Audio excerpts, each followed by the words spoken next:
Depuis 3 générations, la famille Piccard est synonyme de succès pionnier. Le dernier en date remonte à 1999. Bertrand Piccard et Brian Jones bouclent le premier tour du monde en ballon sans escale.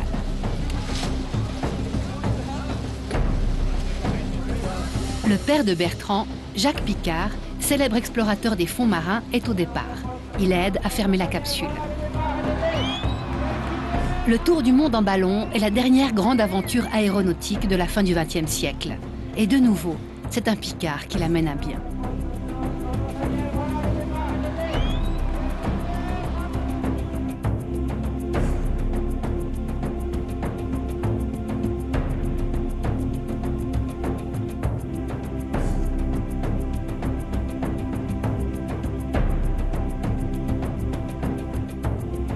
Cela fait 3 générations maintenant que rien n'arrête les Piccards sur le chemin de nouvelles aventures. Retour sur leur œuvre pionnière. En 1960, Jacques Piccard plonge à bord de son bathyscaphe, le Trieste, jusqu'à l'endroit le plus profond de la Terre. Un record impressionnant qui le fait entrer dans l'histoire. Mais le précurseur de la dynastie est Auguste Piccard, père de Jacques et grand-père de Bertrand. Le 27 mai 1931, il est le premier homme à atteindre la stratosphère en ballon. Il s'élève à 16 000 mètres d'altitude.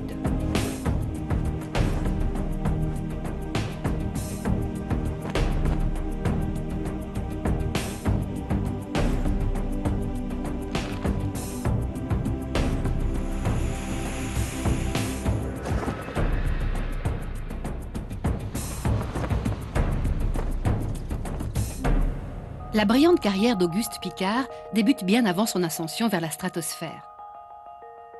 Déjà comme professeur de physique à l'École polytechnique fédérale de Zurich, il jouit d'une grande renommée. En 1922, il est appelé à Bruxelles. Il a 38 ans. Là-bas, son premier grand vol en ballon lui permet de vérifier la théorie de la relativité et de faire taire les critiques. Einstein lui exprime sa reconnaissance dans une lettre.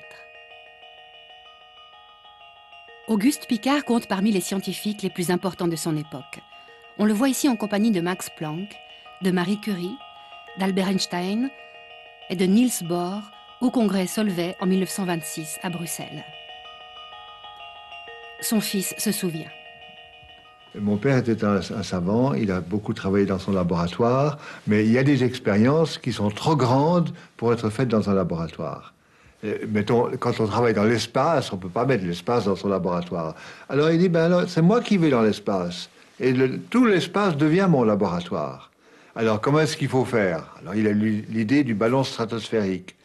Mais pour ça, il fallait avoir une cabine étanche pour pouvoir respirer.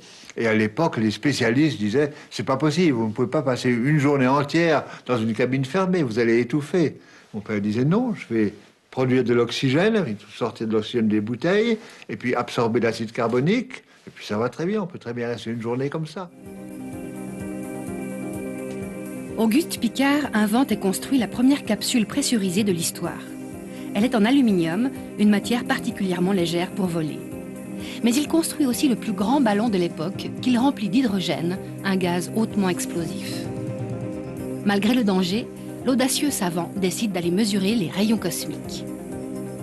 Le 27 mai 1931, tout est prêt.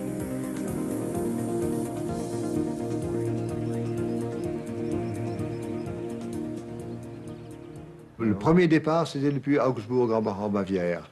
Et là, il est parti. Là, je n'ai pas eu de nouvelles. Et toute la famille, là, on était très inquiets parce qu'il n'y avait pas encore la radio. Les appareils de radio étaient beaucoup trop grands et trop lourds. On ne pouvait pas en mettre dans le ballon, dans la cabine. Alors, on est resté sans nouvelles. Et mon père a atterri de nuit sur un glacier à, je crois, 2800 mètres d'altitude à peu près. Et on n'a pas eu de nouvelles jusqu'au lendemain.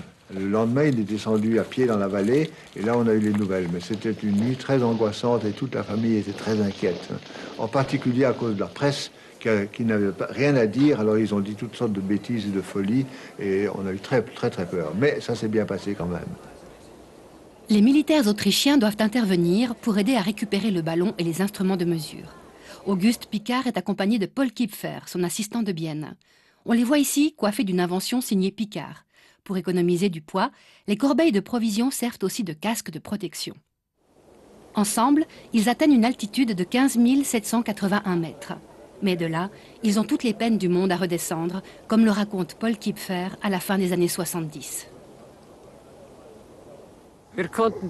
Nous ne pouvions plus lâcher d'hydrogène. La corde qui commandait la soupape supérieure s'était emmêlée avec un cordon. Donc nous avons dû attendre que le ballon se refroidisse suffisamment pour redescendre. Ça n'était possible qu'après le coucher du soleil. Ils atterrissent en Autriche. De là, Walter Mittelholzer, pionnier de l'aviation suisse, raccompagne personnellement les héros au pays avec une escadrille de l'armée de l'air helvétique. La nouvelle de leur exploit se répand comme une traînée de poudre. Lors de l'atterrissage à Dubendorf, une fête populaire bat son plein.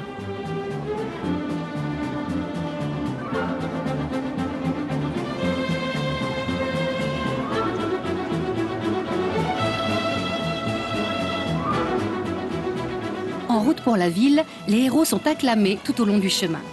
À Zurich, la place de la gare est noire de monde.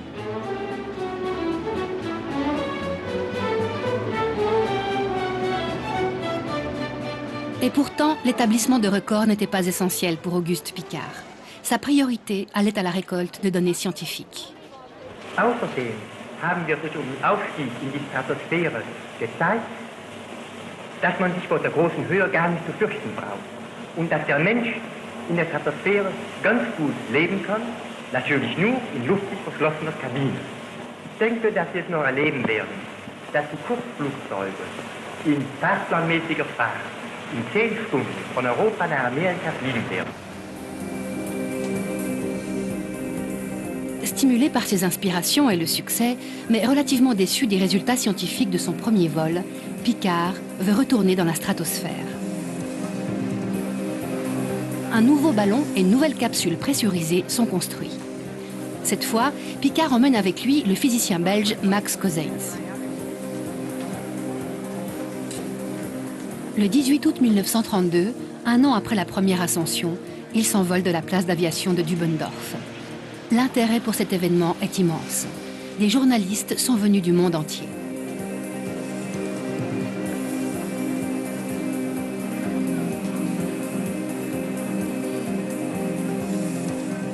Même le couple royal belge qui a financé le projet a tenu à être présent à Dubendorf. Plus de 200 volontaires sont nécessaires pour aider à remplir le ballon d'hydrogène. Alors là, c'était très différent, beau temps, calme, tout le monde était bien entraîné, le départ était absolument magnifique. Et je me rappelle, là j'étais là et j'ai vu le ballon d'abord quand on le gonflait, on est arrivé tôt le matin, on était en train de le gonfler, peu à peu il s'est dressé, il s'est attaché avec des cordes pour qu'il tienne jusqu'au dernier moment évidemment. Et puis mon père est entré dans la cabine, il a dit au revoir, nous étions les 4 enfants, maintenant on était 5, mais à ce moment-là on était 4 enfants. Et le départ était extraordinaire. Alors, je ne me rendais même pas compte qu'il pouvait y avoir un danger, si vous voulez, tellement c'était beau et calme.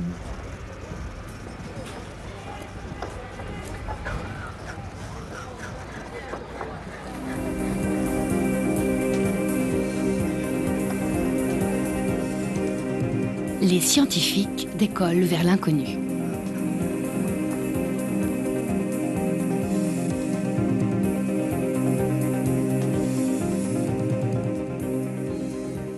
Sie hat eben gesehen, wie der Ballon des belgischen Fonds National de la Recherche Scientifique gestartet ist. Als wir auf 1500 Meter Höhe waren, haben wir die Kabine von innen aus geschlossen. Nun begann die eigentliche Fahrt. Die Instrumente sind sehr gut gegangen. Herr Coseitz hat fast ununterbrochen seine Instrumente kontrolliert, geeicht und kosmische Strahlen gemessen. Und ich war beschäftigt mit der Beobachtung des Ballons, mit der Messung und Notierung des äußeren Luftdruckes, welcher nötig war für die dessen Kenntnis für die Ballonführung und für die Berechnung der Resultate durch die kosmische Strahlung nötig war. Les résultats des mesures du deuxième vol, qui a culminé à 16 770 mètres, dépassent toutes les attentes. L'audacieux professeur Piccard jouit d'une notoriété mondiale. Son savoir influence de nombreux scientifiques.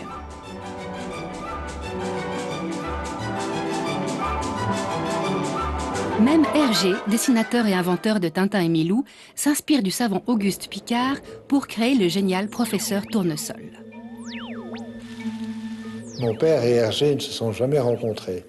Ils n'ont jamais parlé. Mon père ignorait les Tintins, d'ailleurs. C'était pas encore populaire comme maintenant. Mais Hergé, qui est l'auteur de Tintin, a croisé mon père dans la rue plusieurs fois. Et ça lui a donné l'idée du savant, si vous voulez. L'idée un peu populaire du savant, avec des lunettes, des cheveux un peu bouclés, comme ça. Et, bref, la description de Tournesol. Ça a été imaginé par Hergé parce qu'il a vu mon père. C'est le seul rapport qu'il y ait, si vous voulez. Mais ils ne se sont jamais rencontrés, malheureusement. Ça aurait beaucoup amusé mon père de voir ses livres, mais il n'a pas eu l'occasion, absolument. Le professeur Tournesol.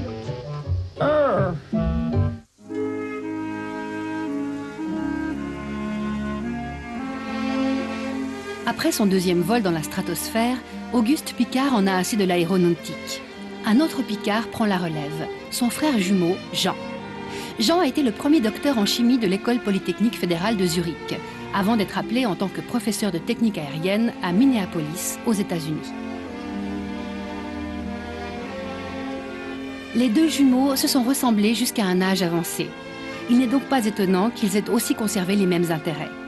C'est la raison pour laquelle Auguste a encouragé son frère Jean à poursuivre ses recherches dans la stratosphère. Toutes les découvertes sont analysées et le 23 octobre 1934, Jean et sa femme, Jeannette, la première femme aérostier américaine, établissent un nouveau record d'altitude à 17 550 mètres. Lors de ces vols, Jean améliore l'alimentation en oxygène et invente une enveloppe en polyéthylène. Le fils de Jeannette et Jean, Donald Piccard, 80 ans, développe encore aujourd'hui des formes des matières pour les ballons. Il se souvient des problèmes rencontrés par ses parents. Le magazine National Geographic travaillait autrefois en collaboration avec l'armée et voulait soutenir mon père. Mais lorsqu'ils ont appris que ma mère serait le pilote, ils ont renoncé. Ils ont expliqué qu'ils ne pouvaient pas prendre la responsabilité d'envoyer une femme, et mère de surcroît, accomplir une mission aussi dangereuse. Ils seraient d'accord d'envoyer le père et chef de famille, mais pas la mère. Une interview de cette femme pilote a été retrouvée au fond des archives. Es ist die Gattin des Zwillingsbruders von August Piccard, also von Jean Piccard, Frau Jeannette Piccard. Hatten Sie keine Angst? Nein, nein, ein Automobil zu fahren ist ganz... Wie hoch sind Sie gekommen, bitte? Oh, 17.500 Meter, glaube ich. Ja. Also vielleicht. Sie waren damals die höchste Frau der Welt. Ja, Gar kein Zweifel. Vor 29 Jahren ist es lang so hoch sein. Jawohl. Peu de temps après, la Seconde Guerre mondiale éclate. Les expéditions des Piccard sont subitement interrompues. Jean reste avec sa famille en Amérique. Auguste retourne en Suisse et s'installe à Chèbres, dans le canton de Vaud. La situation en Belgique est trop dangereuse. Ce n'est qu'après la fin de la guerre que la famille Piccard retourne à Bruxelles, où Auguste peut reprendre son travail. Après le très haut, la stratosphère, il s'attaque au très profond, les abysses.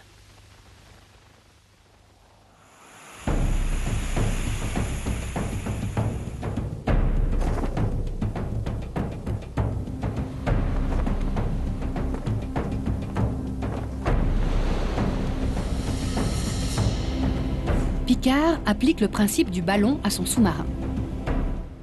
Il met en œuvre le principe d'Archimède. Le flotteur est rempli d'essence, plus légère que l'eau. Le lest, composé de billes de plomb, est abandonné au fond de l'eau pour permettre au bathyscaphe, comme il l'a baptisé, de remonter à la surface. L'intérêt des médias pour cette nouvelle aventure du professeur Piccard est énorme. Pour les ultimes préparatifs en pleine mer, il bénéficie d'une aide précieuse, celle du jeune Jacques Cousteau. des hublots coniques en plexiglas très épais, une des nombreuses inventions d'Auguste Piccard, sont nécessaires pour résister à l'énorme pression de l'eau. La capsule est identique à celle du ballon. La différence vient de la pression très forte exercée de l'extérieur sur la coupole.